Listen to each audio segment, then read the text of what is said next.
Logo após o apóstolo Paulo falar sobre os deveres e qualificações dos ministros de Deus, ele também fala sobre os falsos mestres e suas falsas doutrinas. Agora, ele vai dar instrução a Tito acerca de como cuidar de cada pessoa na igreja. Ele fala no capítulo 2, verso 1: Mas você ensine o que está de acordo com a sã doutrina. Quanto aos homens idosos, que sejam moderados, respeitáveis, sensatos, sadios na fé, no amor e na perseverança. Do mesmo modo, quanto às mulheres idosas, que tenham conduta reverente, não sejam caluniadoras, nem escravizadas a muito vinho, que sejam mestras do bem, a fim de instruírem as jovens recém-casadas a amarem os seus maridos e amarem seus filhos, a serem sensatas, puras, boas donas de casa, bondosas, sujeitas ao marido, para que a palavra de Deus não seja difamada. Do mesmo modo, quanto aos mais jovens, exorte-os para que em todas as coisas sejam moderados. Seja você mesmo um exemplo de boas obras. No ensino, mostre integridade, reverência, linguagem sadia e irrepreensível, para que o adversário seja envergonhado, não tendo nada de mal a dizer a nosso respeito.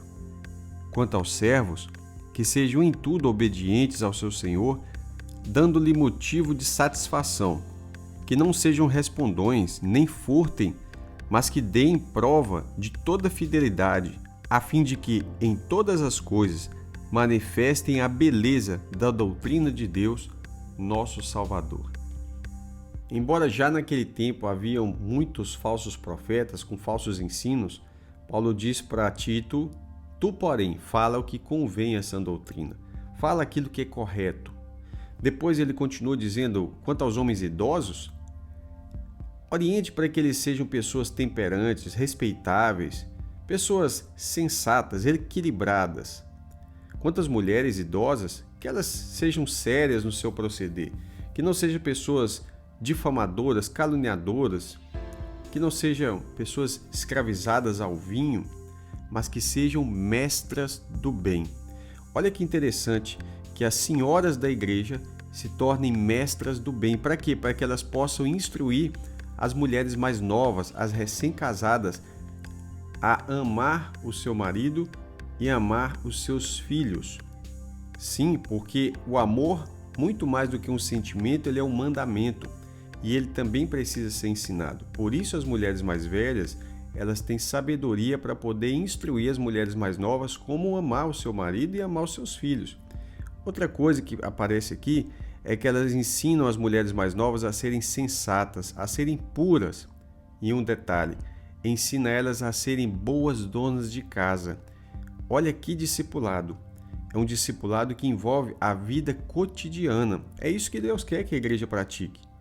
Bondosas, sim, e sujeita ao seu marido para que a palavra de Deus não seja difamada. Quando ele fala do conselho para os jovens, ele diz para exortar os jovens para que em todas as coisas eles sejam moderados, criteriosos, ter a mente saudável. Não é ser extravagante, mas moderados. Esse é o mandamento de Deus para a igreja, que os jovens sejam em todas as coisas moderados. Só que depois, Paulo fala uma coisa para o próprio Tito: seja você mesmo exemplo de boas obras. Esse é o papel do pastor, ser exemplo de boas obras.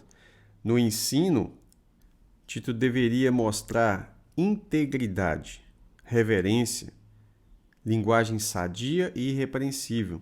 Para quê?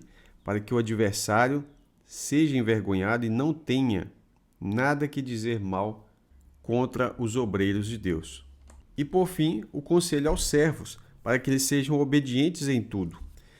Aí ele orienta para que esses servos não sejam respondões, não roubem e deem prova de fidelidade com um propósito, a fim de que em todas as coisas manifeste a beleza da doutrina de Deus, nosso Salvador. É um conselho pequeno, mas muito abrangente. Porque às vezes você pode até ficar com raiva do seu patrão em determinados momentos, mas lembre-se de que você pediu a Deus para abrir a porta de emprego. Então vai lá, fala com Deus, porque Ele é que te colocou ali e Ele que pode abrir outra porta. Além do mais, Ele também pode solucionar o problema que você está passando aí agora, não é verdade? Então que Deus te abençoe. Até o próximo devocional, se Deus quiser.